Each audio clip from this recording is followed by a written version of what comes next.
so I get a lot of messages, as I've talked about in some of my first videos, people who want to call and talk to me on the phone and masturbate. Oh, yeah. People who want to reach out to me just because they want to talk about their sexual escapades and see how I respond.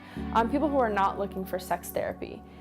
And I've spoken to other female colleagues who have, made a name for themselves in the field, and they have talked about feeling like they need to carry a knife or pepper spray or mace when they walk to the car, and feeling ashamed about being in this field almost of sex therapy, because people then assume that because I speak so openly, or because we speak so openly about sex and sexuality, that that's an open invitation for whoever to say whatever they want with you, that you're easy, that you're willing to talk about that kind of stuff.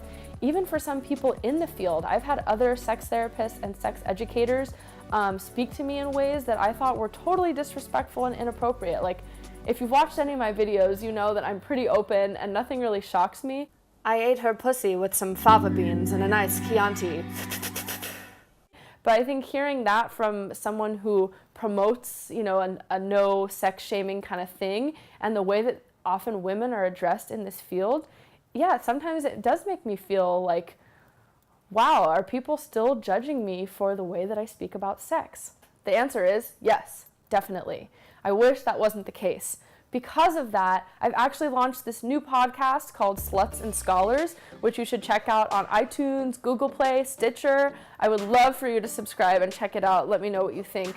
But it talks about how we are often judged as people. I mean, I kind of frame it for women, but it's for everyone. But how we are often judged as people and felt to feel ashamed because of the way that we talk about sex, or because of our own sexual behaviors. I would love to know if you are a male, female, whatever, trans person, any kind of person who is in, a field such as mine, or even not. How have you been judged for your sexuality and your sexual behaviors? So whether it's politicians or people in my field or educators or just your everyday person, people are often judged based on sexual behaviors or who they did last night. So I'm really creating this podcast because I want to challenge that norm and try to show that people can be smart, competent, intelligent, good at their jobs, great people, and also sluts. I want to reclaim that word back as sluts. I see it as a positive thing. I know there's a lot of people out there who don't like the word slut. So be proud, sluts and scholars, for you people out there that are watching this. So if you are interested in checking out this podcast, Sluts and Scholars, you can find it on iTunes, Google Play, Stitcher. Please subscribe, review, let me know what you think. I would love to hear it. We've had some amazing guests. Like I said, I co-host it with a friend, Simone, but we've had Nina Hartley, who you've seen in some of my last videos. So I was saying, there's daily dick and special occasion cock. Oh, I want to hear this, because I'm sure I have the same. And the difference is 6 inches on my day rate. We've had an amazing breast specialist, Dr. Heather Richardson. We've had Dirty Lola, who is an amazing sex educator. If you haven't seen her, you should check her out. We have had my friend Ava, who talks about fisting and bisexuality. We also have this amazing professional switch and dominatrix, Hudzi Han.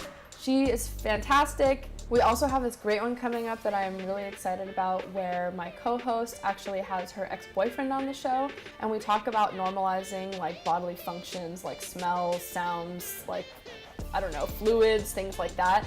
And at the beginning, I don't think our listeners really know that they used to be partners, and then we start talking about body hair and smells, and they get in this hilarious banter conversation, and it is so amazing. So I hope you like it as much as I do, and I hope you like the rest of them. Please let me know what you think.